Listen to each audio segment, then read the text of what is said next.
Morning, guys. Good to see you again. Got my coffee out of my Grinch mug today because this reflects the way that I'm feeling after reading this scene and the way Romeo is feeling during the scene. All right, last time we started, you guys read the prologue and you saw the clip of it, and hopefully you understood it pretty well because Shakespeare tells us the entire play right there. And what you're going to read today in Act 1, Scene 1, you're going to find the first three lines of the prologue all played out. So the prologue says, two households, both alike in dignity, in fair Verona, where we lay our scene. From ancient grudge, break to new mutiny, where civil blood makes civil hands unclean. We're going to meet these two households, Capulet and Montague, two rich families. Think of two rival gangs in a sense. And they're both of equal status. They're both alike in dignity. One does not have more money than the other. One is not playing catch up to the other. They are equal powerhouses. We know it's going to be set in Verona. It tells us right there in the introduction, in the prologue, in fair Verona, where we lay our scene. We know they've been fighting for a long time because it says from ancient grudge. And there's going to be a new fight today. We're going to break to new mutiny, where civil blood is going to make civil hands unclean. The law is going to have to get involved in this one, and the prince is going to threaten the heads of both houses with execution if they don't do what he says. Okay, from last time, hopefully you remember that we're going to be looking at three questions while we read Romeo and Juliet. The first one being what actually happens in the text. The second one being what lessons can we learn from the text. And the third one being about those literary elements. How does Shakespeare teach us those lessons? We're going to start with question 2 today. What things does the text teach us? What are the themes in Romeo and Juliet?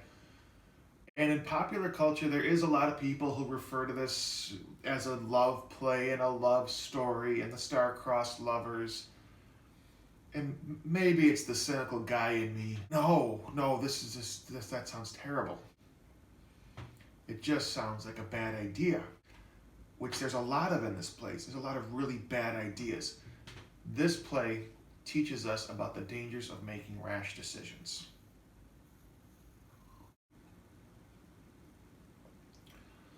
So one of those rash decisions, right off the bat where this play starts, the way that it begins with a gang fight. From ancient grudge, break forth to new mutiny. We see that ancient grudge in a couple of lines when these guys see each other from across the stage or across the street, and they try to figure out how to pick a fight, but still have the law on their side. And the final straw is when they get into an argument over whose boss is the better one. And then they duke it out over that.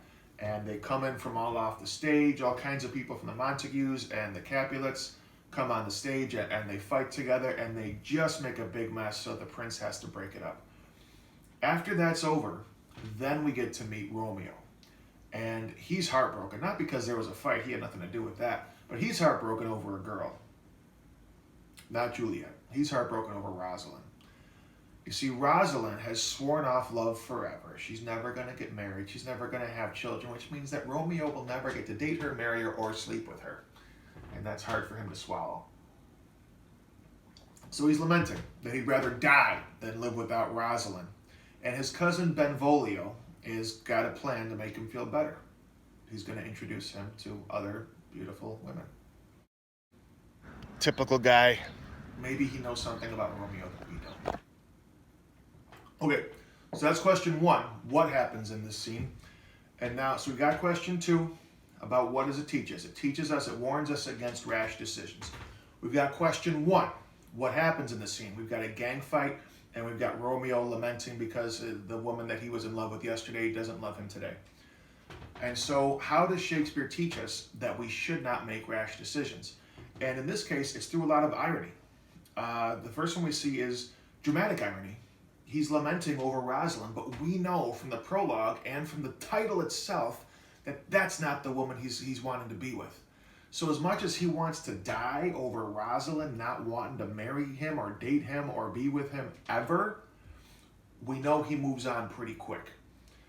We also see quite a bit of verbal irony in this one. When Romeo walks through the aftermath of this gang fight and sees what a mess these two houses have made and he doesn't know what happened because he wasn't there for the fight. He says, "Oh, brawling love, oh, loving hate." He talks about bright smoke and cold fire and a few other examples of verbal irony as he walks through. And we're also going to meet two characters that are similar in their influence, but opposite in their personalities. It's Benvolio and Tybalt. Benvolio, of course, Benvolio we don't know yet, but he is Romeo's cousin. Tybalt is Juliet's cousin. So they both have a similar role for their respective families. But while Benvolio always tries to keep the peace, Tybalt is always looking for a fight. In fact, in this scene, at one point, Benvolio is going to say, "Part, you fools," and try to get the guys to stop fighting. That's when Tybalt comes on the scene, and he sees Benvolio, his sword drawn, in the middle of a fray. Naturally, he thinks Benvolio is part of it. He draws his sword and challenges Benvolio to a fight. And Benvolio says, "Put your sword away or use it to help me break up this fight and bring about some peace." And Tybalt has a very famous line here, and we know exactly where Tybalt stands from this line. He says, "Peace, I hate the word, as I hate hell, all Montagues, and you." So while Benvolio always wants peace, Tybalt is always quick to fight. He's known for his fiery nature and how quick he is to brawl, whereas Benvolio always sees the good in people and always has something positive to say. In fact, the name Benvolio kind of sounds like the word bene, which means good. And he always sees the good, and he's always telling the truth. Guys, for this scene, when you get to myshakespeare.com, just make sure you're clicking on the right play, that you're clicking on to Romeo and Juliet. And when you click the button for Act 1, Scene 1 to go to our scene for today, it'll take a minute to load because there really is a whole lot going on here. And just like with the prologue, you'll see the original text written in early modern English.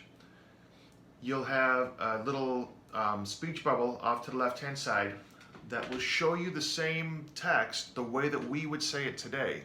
So if you're having trouble with the way Shakespeare wrote it, read it the way it's spoken today. And you'll also see that there is a little sound icon. "Gregory, on my word, will not carry culls. No, for then we should be colliers." And it will read the whole thing to you. Now, if you scroll all the way to the bottom, the really cool thing that I want to show you today is that they have a couple of extra scenes on there, a couple of character interviews. And when you click on them, it'll probably take you around 20 minutes to watch them both. But what they end up doing is they recreate everything from Act 1, Scene 1 as if it was nowadays, as if they had called the two families into a studio to interview them. So the very first clip is going to be them talking about the gang fight. And then the second clip is going to be the interview with Romeo, where he's going to explain how heartbroken he is over Rosalind.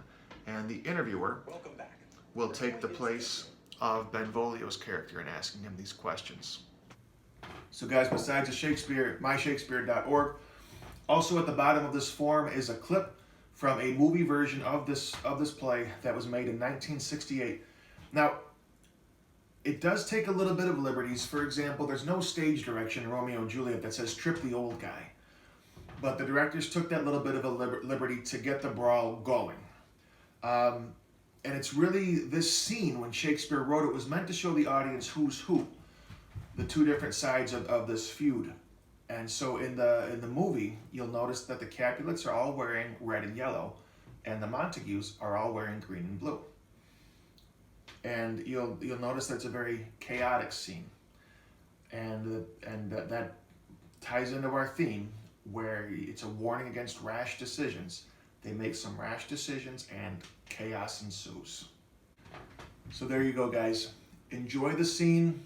Use those tools that are on myshakespeare.org. Answer the questions the best way possible, and reach out if you need some help. I'll talk to you soon.